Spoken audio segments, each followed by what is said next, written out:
Okay, well, g'day everyone. My name's Shirley Jackson. I'm the Senior Fellow Industry Policy here at Per Capita, and it's my immense and unwieldy pleasure to welcome you all to the latest instalment in our webinar series entitled COP26, Australia's Diplomacy and Labor's Alternate Vision. Now, before we begin, I did want to acknowledge the land on which we meet, which for me are the beautiful lands of the Wurundjeri people of the Kulin Nation. I recently had the pleasure of working with an amazing group of young First Nations activists who run an organisation called Common Ground, and they point out how often when we acknowledge country, we rarely actually talk about country, and particularly given that for those of us who are in Wurundjeri land and in Victoria, access to country has been so essential to our mental health. So where I live on the stolen lands of the Wurundjeri is a place we now call Reservoir, and I'm really struck by the way that water has shaped the two cultures that affected the land. Much of the northern suburbs were wetlands, with the Merri Creek, for those of us in the northern suburbs, being the main artery system. And I'm not sure if we're all aware, but wetlands are such incredibly significant environments, and they're some of the most ecologically diverse environments on the planet. They're filled with incredibly complex ecosystems that support myriad plants, bird life, aquatic animals, and a large variety of microorganisms. And for at least 65,000 years, these lands have protected and provided for First Nations people, as well as being protected by them. Yet the CSIRO reports that in little more than 100 years, approximately 71% of the world's wetlands have been destroyed by human activity. The land on which I now live has been eponymously defined by the mismanagement and overuse of water and the unsustainable way that we as settlers on stolen land have engaged with this land. Reservoir is literally the space where water was stored to support people who did not understand the land on which we live. So it's in this spirit that I would like to acknowledge the land from which I'm speaking to you and the Wurundjeri elders past, present and emerging, and acknowledge the crucial role that country plays for our First Nations people. I also want to quickly acknowledge that these lands have always been a place of meeting, discussion, negotiation and decision-making, and it's in that spirit that we meet here today. These lands were stolen and never ceded, and I would like to acknowledge that this was, and always will be Aboriginal land. So thank you all so much for coming today, particularly for those of us in Melbourne who could be down the pub, down in a park. You know, if you've chosen to come and engage in these ideas, we're really, really so happy to have you here. And from wherever you are in the country, we're so happy to have you here. And we're here to talk about a really critical issue. Given that the last three elections have been stylized as the climate election, it's getting harder and harder to say that Australia sits at a crossroads or even that we're in the slow lane. The reality is we're just being left behind. The global debate on the need for action on climate change is all but over, with a significant number of the world's largest economies, including 3 of our top 4 trading partners, have committed to net zero by 2050 and some as soon as 2030.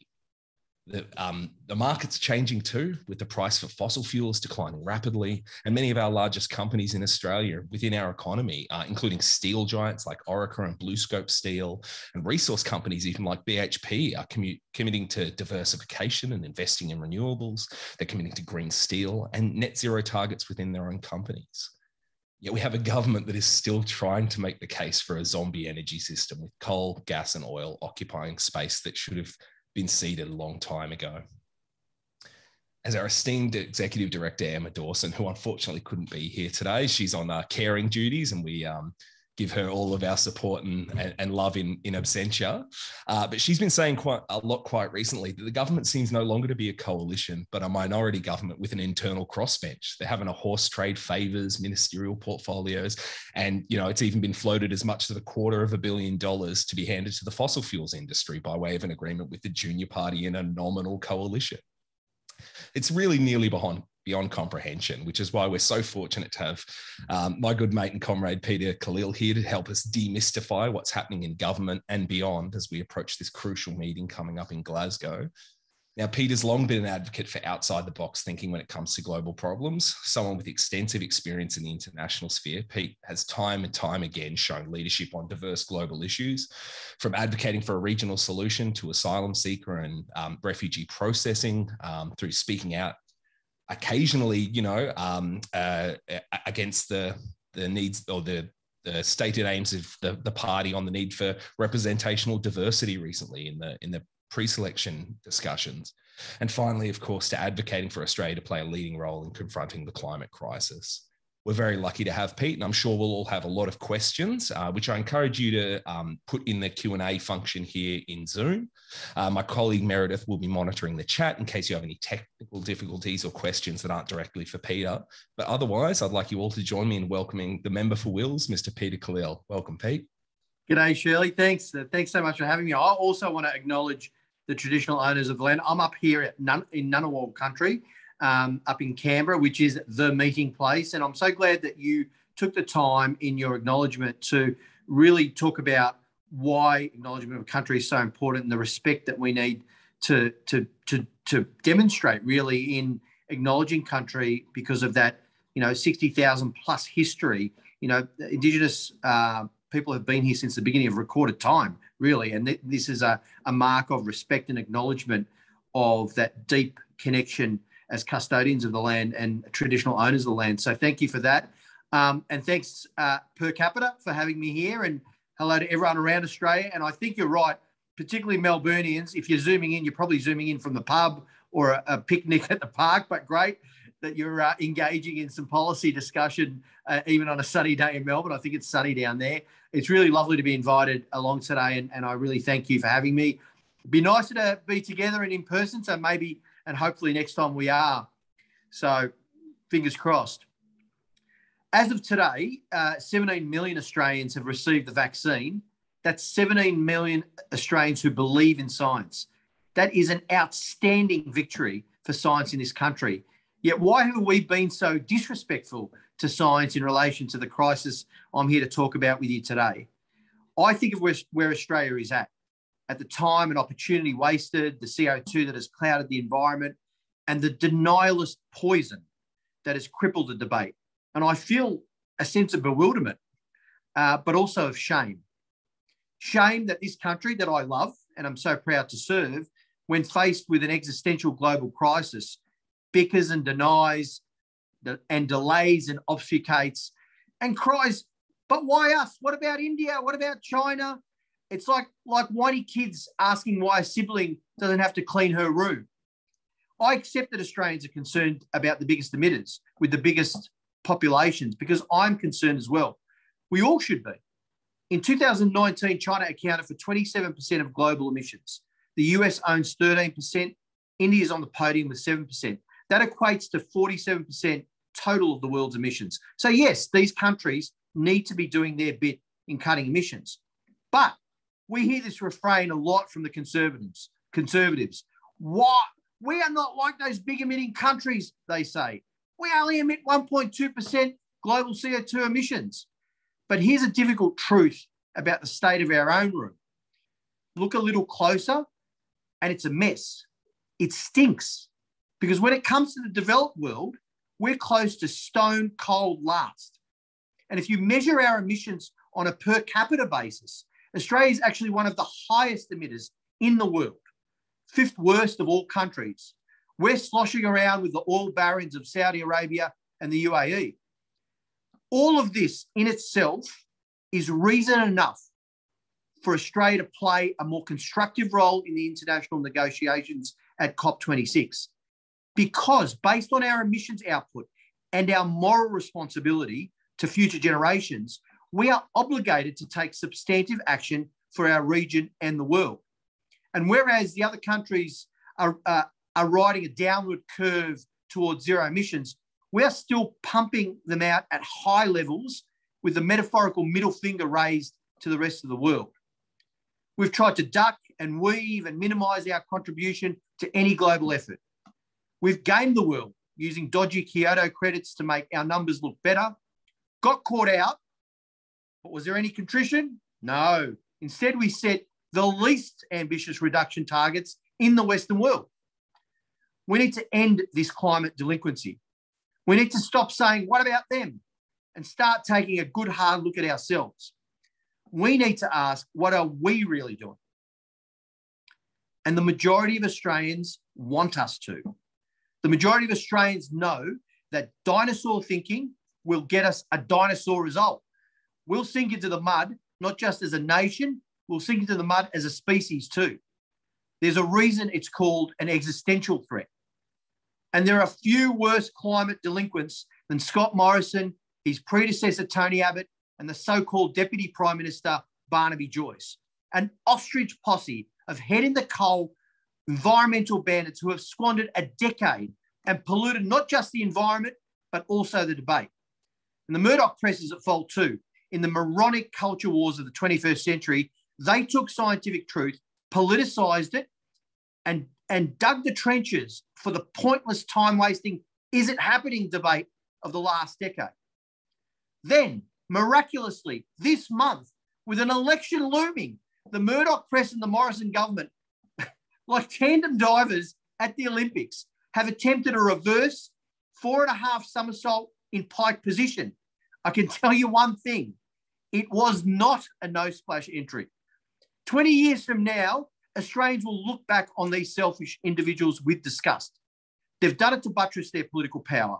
They've done it to build their dirty outrage media empires. They've done it to feather their own nests. To even begin to meet our proper international climate responsibilities, we have to vote out the Morrison coalition government. That is the stark political reality. For a decade, inaction on climate has been fundamental to the demographic they have chosen to appeal to. They were happy to denigrate science, to disregard truth in order to create a politically beneficial divide between left and right. And now they're ready for action, apparently. They've cost us a decade. Mind you, we're used to the lack of leadership. When the nation is burning, Scott Morrison's on holidays. When the world is racing for a vaccine, Scott Morrison is dawdling, looking for the next high-vis photo op. And when it comes to leadership on climate, forget about it. We all know this is difficult stuff. Whoever is making these decisions needs diplomatic skills of the highest order in foreign affairs, in good public policy, in labour and employment, and in minerals and resources. They need to have one eye on a big picture, whole of planet inconvenient truth, and the other on dozens of affected interest groups here in Australia. But Morrison has amateur hour diplomatic skills and only one overriding interest group, his own prime ministership, himself. And understandably, with a lack of national leadership, people feel desperate and therefore they want to do everything they can. Some businesses and even the states have taken the lead, set zero emission targets far in excess of any demanded by the delinquents in power. Ordinary Australians have made lifestyle changes, wanting to reduce their carbon footprint, to at least do something that might help prevent a catastrophe they otherwise feel powerless to control. They buy a Keep Cup, they set up Bokashi composting systems, dutifully separate the recyclables from the landfill, they retire the old Christmas lights and use energy-efficient LED strings. But individual and community efforts, while very important, only get us so far. Ultimately, it's political leaders and the immense power and machinery of governments that must square up to the great crisis of our age. Governments that must make the changes in our nation to reduce our emissions and must make the effort internationally to secure global commitments. It's governments that can pass the laws and negotiate the treaties and bring a wartime urgency to the enormous task of lowering the temperature of the planet to save future generations from mass extinctions, natural disasters, food shortages, and geopolitical unrest. Keep Cups do their bit, but we're not going to overcome this crisis without vision, great public policy, and courageous political leadership. That's why the delinquents have to go. For all the talk and criticism of Labor, we are still in opposition. But the fact remains that Labor is the party that can form government, that has the policies, that will take real action on climate. It's Labor that will bring Australia back into the community of nations who are fighting the good fight. And unlike the Liberals, the Nationals, Labor policies are based on scientific evidence. That's why we are committed to net zero emissions by 2050. That's why we are pushing for stronger interim targets. And if elected, we will invest in electric cars, in 10,000 new energy apprenticeships, in hundreds of community batteries across the country to power up 100,000 households, and $20 billion to rebuild and modernise the electricity grid for the renewable age. And there are more Labor policies to be announced. This is the future we should be investing in, to be a renewable energy superpower. We did it with the ozone layer in the 80s. We did it protecting Antarctica in the 90s, and we will do it again. We need leadership and courage. And we have an opportunity next week at COP26. The US envoy of climate change, John Kerry, has called this conference the world's last best chance to avoid the climate crisis. The world will be watching. It is critical we engage and agree on substantive action. Problem is, climate conferences come and go with barely a whisper from this government. After months of will they, won't they go, Morrison will turn up, but without upgrading our interim targets and still representing one of the highest per capita emitters in the world. We will be relegated to the naughty kids table, oblivious to the big discussions the adults are having a few metres away. We should instead be going with ambition, because we have an obligation to our international neighbours, to the Australians already feeling the effects, and to our children marching in the streets, to their children not yet born. As Chris Bowen, the Shadow Minister for Climate, has argued, Australia's medium-term targets are too low. 26 to 28% by 2030 now pales in comparison to Canada at 40 to 45%, the United States at 50%, and the UK's even more ambitious goal of 78%, but by 2035. Let's not forget that the 26 to 28% target was designed by Tony Abbott to match the US at the time. Well, the Yanks have certainly left us on the starting blocks. At COP26, we will be poorly represented with no real commitment to the problem or to the solutions. We will be the laughingstock of the world, and we'll even be mocked by billboards. Australia, net zero by 2300. And this was organised by comedian Dan Illick and paid for by ordinary Australians who are rightly appalled by the coalition government's non-performance. I cannot but help ask, what if? What if Labor was in government right now? What would we be doing? What would be our actions at COP26? Now, I know diplomatic efforts come naturally to Labor governments. It is in our DNA. We have a strong track record. We can do it again. At COP26, what's required is a full, proactive diplomatic effort. But this is not going to happen under this government. Instead, our Prime Minister will be skulking around the backside streets of Glasgow with a lump of coal in his back pocket. Labor at COP26 would be honest about emissions, our emissions per capita, would care about our emissions per capita, allowing us to take on our global responsibility on emissions reductions, to set an example and use that as leverage to take the lead and play hardball on the other big emitters, to get them to also commit to substantive reductions. And unlike Morrison, for starters, we would be at the adult table with Biden and Johnson and all the other major partners to negotiate. Because we would be coming with an ambitious, updated 2030 interim pledge known as Nationally Determined Contributions, or NDCs. 30% of countries have not upgraded their NDCs, and Australia is one of those laggards. And if you do the maths on the pledges we have today, the world would see our temperatures rise up to 2.4 degrees. We cannot simply relive the same 2015 Paris conference with the same target, our nightmarish version of Groundhog Day, with no update to our commitment of 26 to 28% by 2030.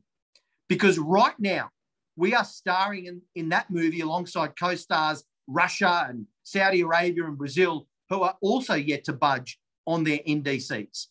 And guess what? Scott Morrison has cut what was already a paltry $187 million that Australia had committed to the Green Climate Fund, dedicated to developing countries who are doubly affected by climate change. So what would we have done? At the negotiating table, we would have slid across a piece of paper written with a generous figure on how much we are willing to contribute. All of this to nudge, to cajole our other wealthy nations to do the same. We would have come to the table with a genuine commitment to make Australia a renewable energy superpower. And this would have all been done by our A-team, Prime Minister, Foreign Minister, our Climate Minister, our Resources and Energy Ministers, our Environment Minister, our best team of negotiators and diplomats. and policymakers, more than matching President Biden's team of 10 cabinet members. We could have even gathered our former prime ministers into an X-Men and woman style ambassadorial team, muscling up for our negotiations. And with that diplomatic heft, we would be able to talk about the giant panda in the room, China, because we need to encourage China to commit to peaking their emissions earlier in 2025 instead of out in 2030, which would effectively keep the world on the right track to limit warming to 1.5 degrees or below. Nothing should be off the table to get that outcome.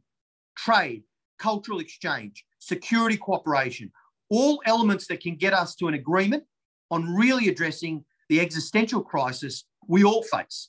Working with our partners, the US, the UK, the EU, African countries like Morocco, who would all now see us as adults in the room. And we could collectively pull China and the other recalcitrants into line. Unlike the sad reality under the Morrison government, a Labor government would have sent our best people and have been in a stronger position to negotiate, to get a deal for Australia and for the world. It is our last best chance. Our kids get it. In them, we see the urgency and even the anger at the lack of action. It's time that the people in power catch up. Thanks. Thanks so much, Pete. Unfortunately, we can't get the round of applause going. We'll just have to imagine it, give you some of these ones. You raised so many really, really crucial and important aspects of this debate. But first, I just wanted to touch on one of the really important issues, which is the lack of trust that the current government seems to show in our scientific community. So whether it's playing politics with the vaccine and the efficacy of lockdowns during the current global pandemic, or they're, as you've highlighted, equivocating over climate science, which has been well and truly established and is universally accepted in the scientific research community. But it doesn't seem to stop there. You know, we've seen funding and employment caps on our premier scientific institution, the CSIRO. There's been massive cuts to the higher education sector. And we're in the lower third for the OECD when it comes to investment in R&D, both public and private. And while it's sad to see a small but vocal minority of people buying into this type of thinking, the vast majority of Australians trust scientists, we trust health professionals, and we do what we're supposed to when it comes to, you know, abiding by, like you say, the individual actions we can take, whether that's confronting climate crisis and choosing to have better individual actions, or following the rules around the current pandemic. I guess I wonder, what do you see? What would Labor be proposing if we're coming into government next time around? What are the sorts of policies that we need to enact to make sure that we're putting our money where our mouth is when it comes to trusting the scientific community? Yeah. Well, a couple of things on that. It's a good question, Shirley, because it's a broader issue of concern that we see exacerbated, obviously, in the climate change debate, but it is broader than that. And look, just to answer your question very directly, a Labor government the Labor Party has already made some commitments around funding for CSIRO, for R&D into science, and that is important because money is important. There are also other areas around making sure that the people that work in STEM, so science, technology, engineering and mathematics, and STEAM, some people also argue STEAM around the arts as well, but certainly all of that needs more funding, both at each of the tertiary as well, the secondary and primary levels of education. And a respect for evidence base.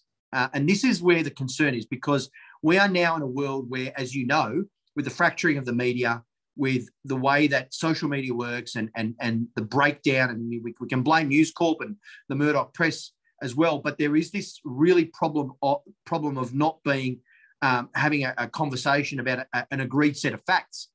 People have different realities now. The water cooler, not that we've been around a water cooler much in the last 18 months, but the water cooler conversation at work on a Monday morning when people talk about issues was in the past one where you could have disagreed with each other and have a different set of views about a particular issue, but at least the issue was agreed upon. The sort of set of facts around the issue was agreed upon. There was a reality that was shared. We are now in a world where, unfortunately, there are different realities. There are different agreed facts, some of which aren't facts at all, and some of which are not based on science or evidence at all. They're just created stuff.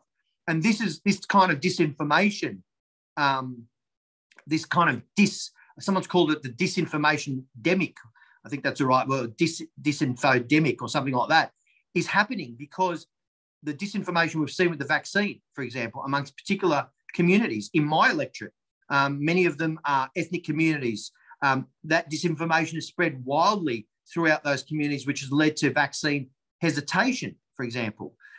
So we have a real problem on our hands. And the breakdown of the media and the way those platforms work is part of the problem. The breaking down of the political class and the fact that people like Barnaby Joyce and Matt Canavan are, and even worse than them, obviously Craig Kelly and the UAP and One Nation, are basically peddling a form of reality that is removed from the rest of us in some way. And there's actually lots of pockets of this. And this is a huge societal problem. By the way, if I could just, this is sort of a tangential, it's an important policy area. This is why I'm such a big supporter of the ABC and the SBS, because the public broadcast, despite the crap they take from the Conservatives, provide that, set of objective, if you like, news and current affairs that we can at least agree upon and get around. And that is really breaking apart. So I think it just can't be funding for science. That's got to be one part of it. But we've got to tackle this problem and tackle the platforms that propagate this kind of separate realities. That is starting to happen. You've seen some of the pushback on Facebook, for example, and YouTube and all these other things. There's some legislative things that can be taken, steps that can be taken on that. So it's a massive challenge. And on climate change, just in conclusion, it was part of the reason why the debate was so poisoned, if you like. It's like the refugee debate, similar thing. There was a poisoning of the debate, a poisoning of the well by certain political, parts of the political spectrum for their own advantage. And they went into a space that was denigrating truth, denigrating the scientific evidence, trying to create a separate reality that was frankly fantastical in some respects, and then peddling their political positions based on that. When you have Matt Canavan and the others pushing for funding for coal-fired power plants, despite all of the evidence, the government has actually spent $3.3 million on coal-fired power plants and propping them up as far as consultancy fees and things. So this is the space we're in, where part of our political class is dealing with this and actually playing in this space. And it's not just the crazies on the far right. You're seeing it in parts of the Nationals Party, and you might call them the crazy far right, but you're seeing it in the Nats and in the Libs as well. Yeah, so much to talk about there. And I think we might have to park some of that stuff for maybe a future discussion on, post-truth politics and how all that goes down. But I think, it's so refreshing when you hear, people like yourself point out the complexities that come with managing any one issue. We can't treat them in silos, that they're all interrelated and there are different factors. But I'm not going to ask any more questions because we've got a dozen or so fantastic questions from the audience. A couple of people asked a similar one, so I'm just going to group them together under Eve Stocker. Apologies if I'm mispronouncing your last name. Eve's question, she says, thanks so much for speaking to us, Mr. Khalil. I couldn't understand Labor's position on rejecting the disallowance motion, which let the gas fracking project in the Beetaloo Basin go ahead. How does this fit in with Labor's climate policy and its support for reduction in new fossil fuel extraction? Could you please clarify this? And thank you. That's a really good question, Eve. Just first of all, in the general position around gas and fracking. So the approval of fracking and individual gas projects are determined by state and territory governments under the current jurisdictions that they have.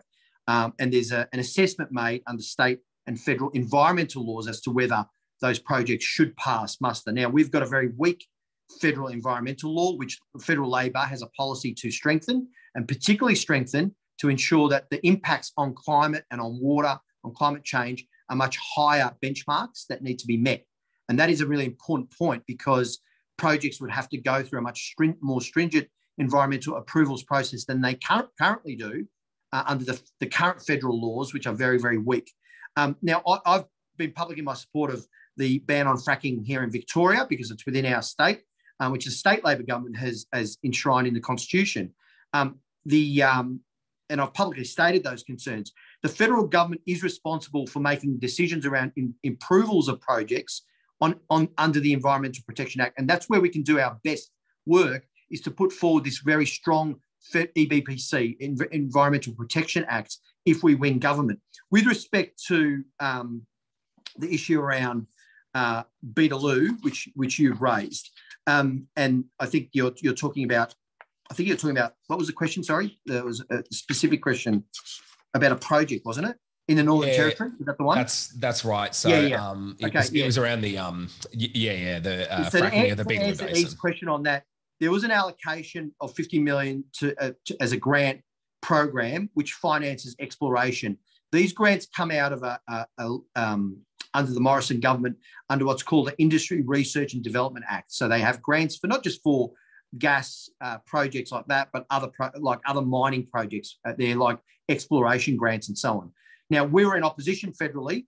We didn't have control of the administration of those grant programs. But what we did in the Senate was to support a Senate inquiry. That's what we wanted to have, a Senate inquiry into the Beetaloo Cooperative Drilling Program, because we supported transparency in the operation of those grant programs and giving more stakeholders a chance to be heard in those. You talked about a disallowance motion. That was in relation to the Act, which couldn't be changed in that way.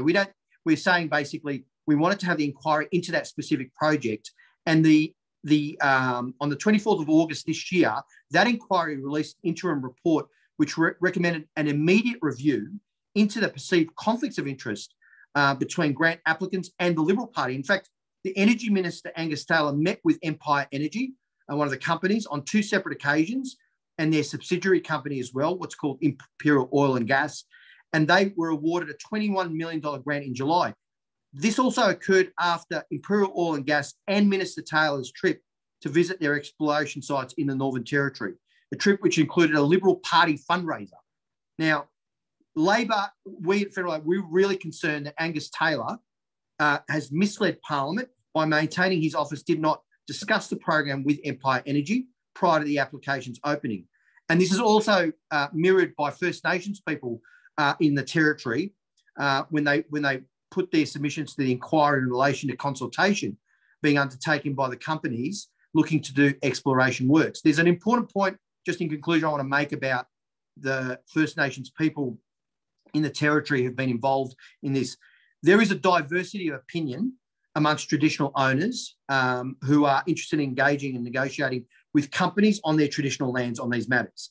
Now, we support the autonomy and the genuine consultation of traditional owners, and as such, we'll be writing to the Auditor General on this matter, asking him to undertake a performance audit of the program that you've been talking about.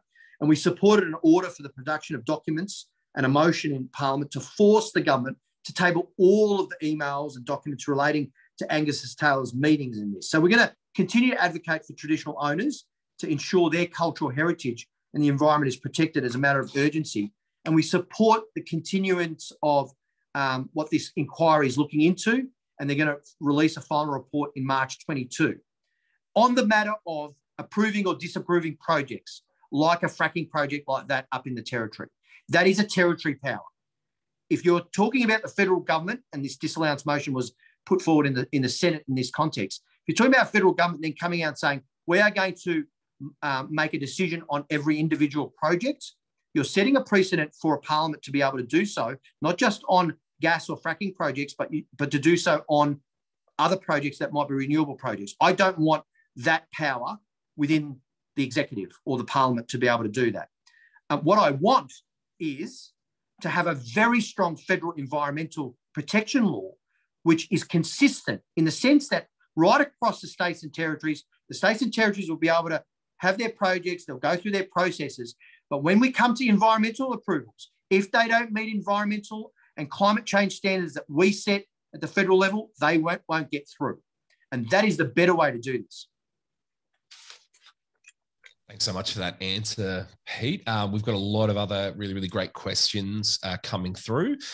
So Richard Arnold asks, while the Morrison government is showing zero leadership in climate action, they're already taking the credit for our limited progress, which has come about mostly from the states, local governments and local communities taking things into their own hands. How will Labor seize the centre stage on this issue and excite the Australian electorate if we're going into an election? That was Steve, was it, asking the question? Richard Arnold, Richard. his name was Richard. Richard. Good question, Richard. You're right. I mean, embedded in Richard's question was the fact that most of the reduction in emissions that he's pointing to actually occurred, well, really under the Labor governments previously, when we were up, I think, second or third amongst OECD countries in emissions reductions. And we've actually gone backwards, really, in some respects, since the coalition has been in government, whether it was Abbott, Turnbull or Morrison. And then also some of the improvements have been in relation to less land clearing that's occurred in the past 5 or 6 years as well. So he's kind of claiming credit where it's not due or it's not deserved.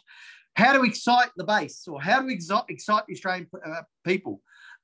Absolutely agree with you on that. I've tried to do a bit of excitement, a lot of jazz hands today on Zoom. It would have been better if I was there with you. But we do have to take leadership on this. We do have to stand up and say to the Australian people, we're going to take these actions and own it and be proud about it. We've committed to net zero emissions by 2050. There's got to be some announcement. I think Anthony Albanese pointed to an announcement after Glasgow about our interim targets, but it's got to be beyond the targets as well, by the way. It's got to be, what are the big pieces? We've announced a few of them. I mentioned some of it today. What are the big renewable energy projects? What are the big things that we're going to do to get us to net zero by 2050, to meet the interim targets by 2030, and then work with the international community? We're going to have more to announce on this, so I hope that is going to be an exciting thing. The real issue here, well, I wonder, it's speculative as to whether, and I hope it will be, that climate change is a election issue, because I'm sure that Scott Morrison just wants to use it to whack us with a stick and say, oh, you can't get there, you haven't funded it, you won't be able to do it, and try and run that argument, that divisive argument, to pick up that short-term political win in certain regional seats and outer urban seats and so on. So we need to be clear about that, about how there is a positive in renewable energy, that being a renewable energy superpower creates jobs, creates opportunities, and the cost of inaction is so terrible to everyone, not just the people in the regions of Australia, but right across the country. Like, the cost of inaction is something that we need to talk about more. We're talking about $3.4 trillion that climate change impacts will cost us. 880,000 jobs over the next 50 years. This is some of this modelling that's been done. The sectors of the economy that are going to be hit, obviously mining, manufacturing, trade, tourism. So we've got to act now. We've got to actually transition to renewable energy and create the jobs and boost the economy through those renewable energy projects and that kind of world. So there are upsides to renewable energy, which we need to talk about. And I think that will help excite people and their understanding of where the benefits are in this transition.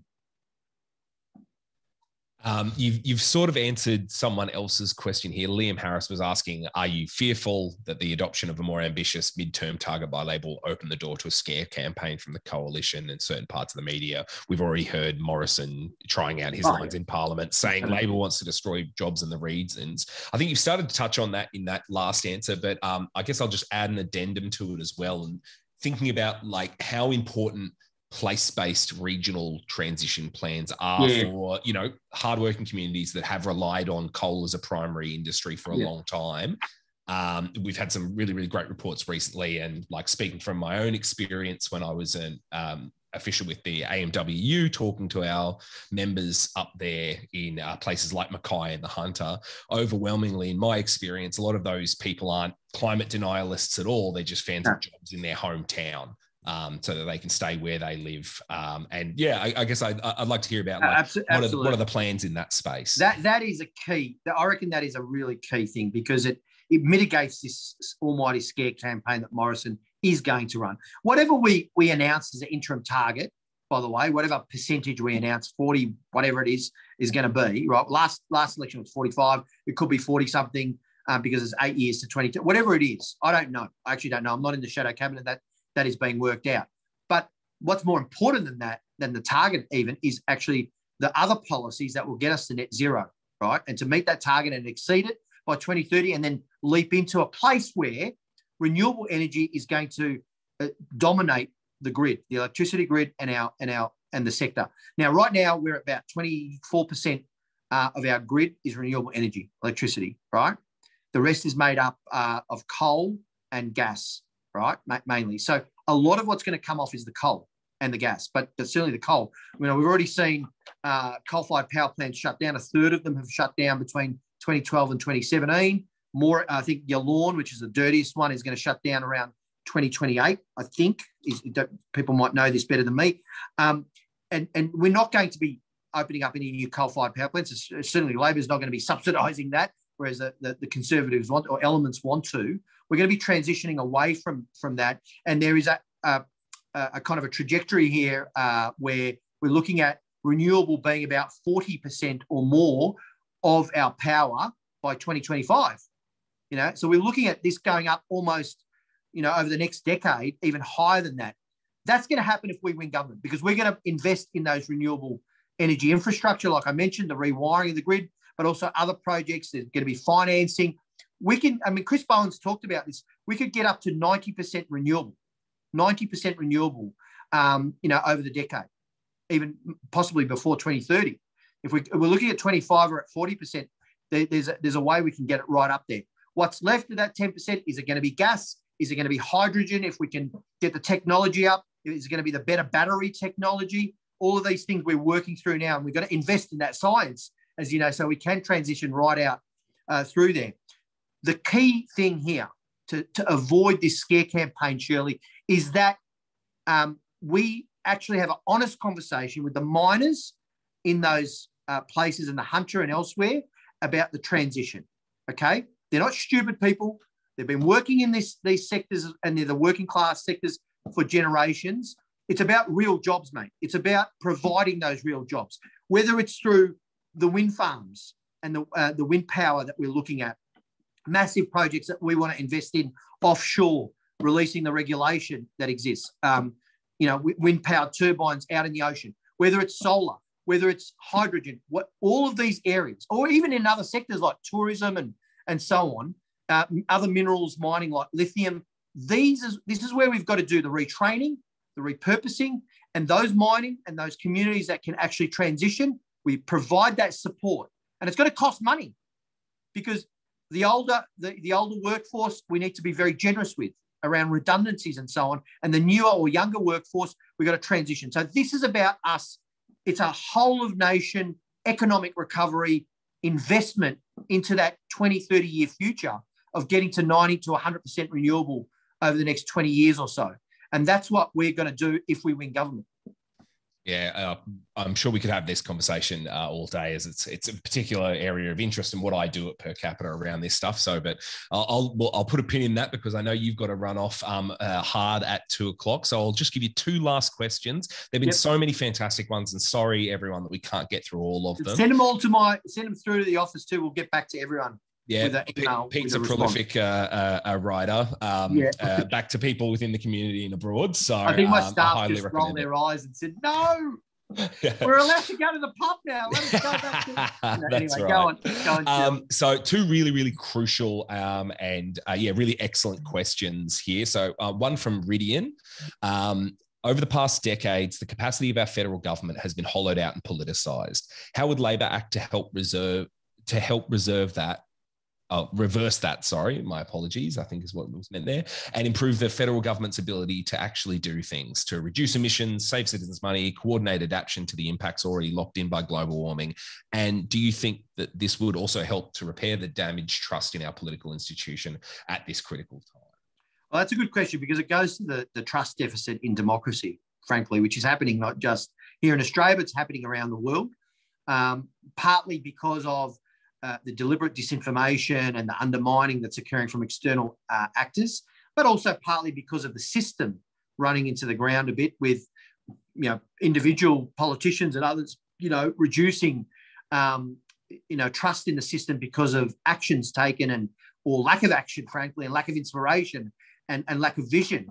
I would say this to that question. There are many of us who got into politics for the right reason, who want to utilise being in the executive and in government to actually make a change for the better, whether it's on climate change policy, whether it's on refugee policy, whether it's on economic equality, reducing inequality, whether it's on social justice issues or it's Indigenous reconciliation. That's why I'm in it, or on our place in the world.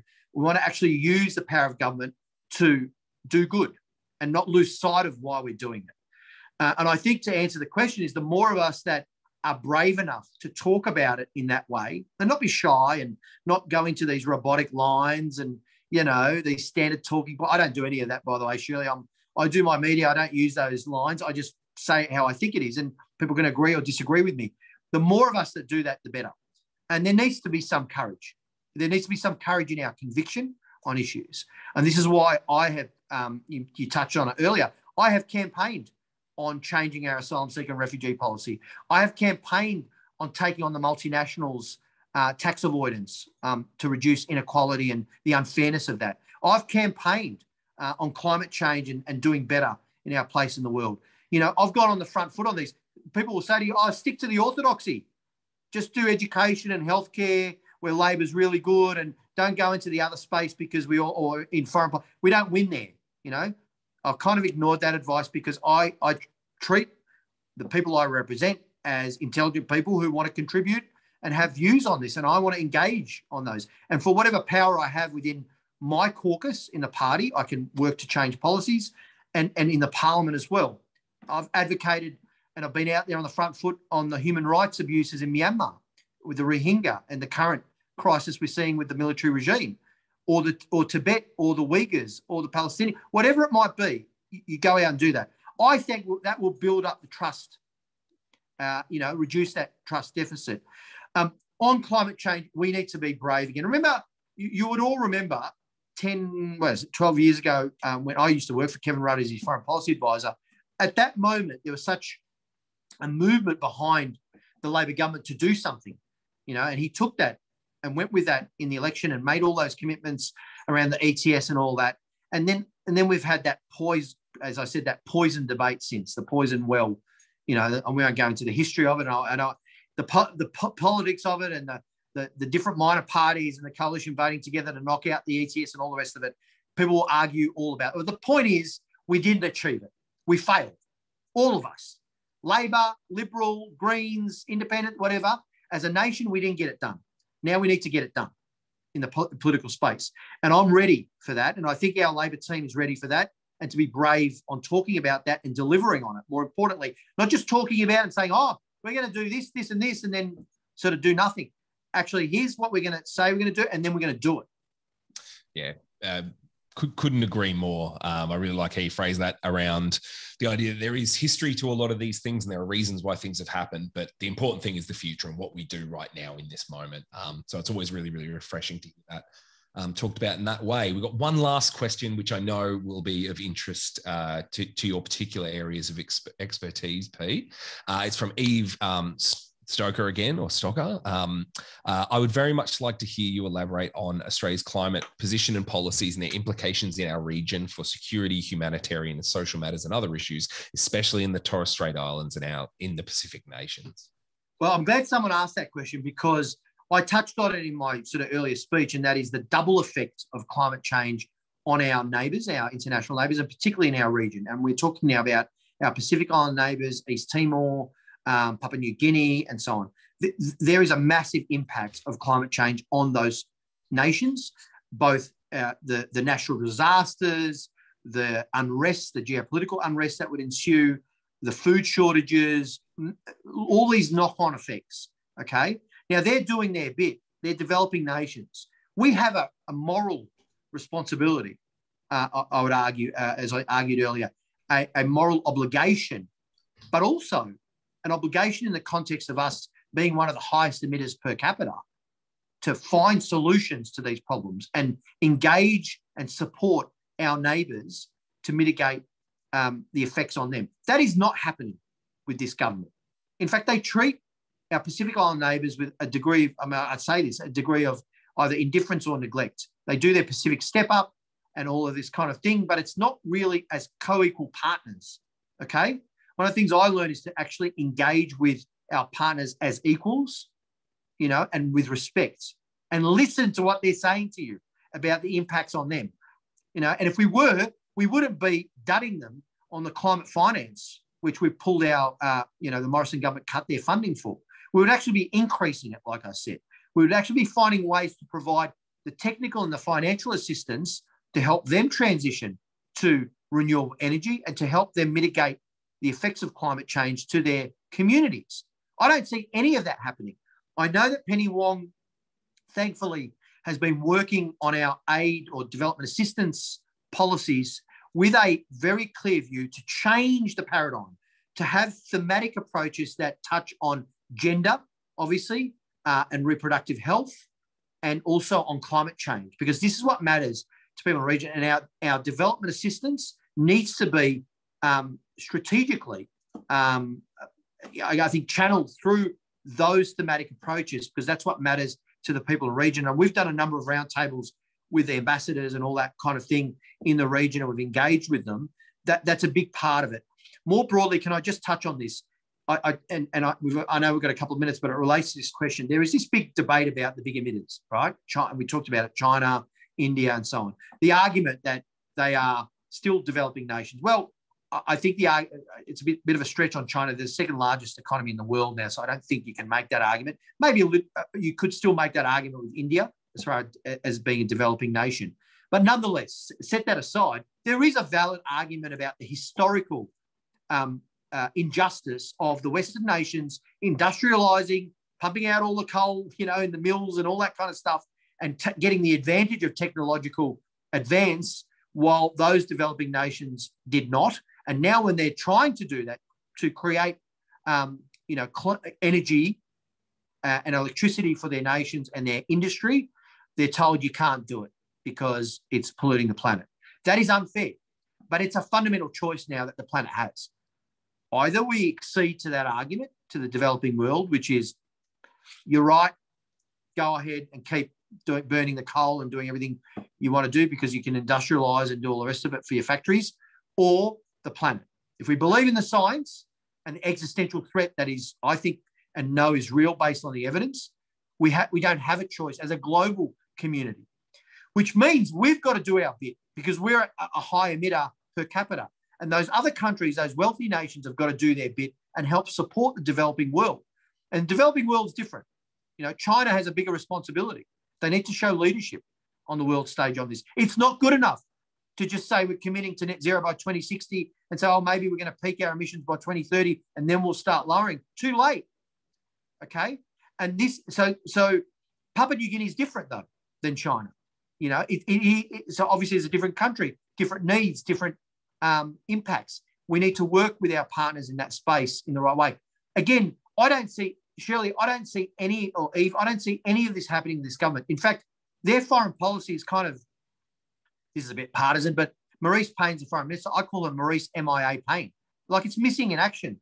They don't really engage on this stuff in a multilateral, multi-layered approach. It's very one-dimensional.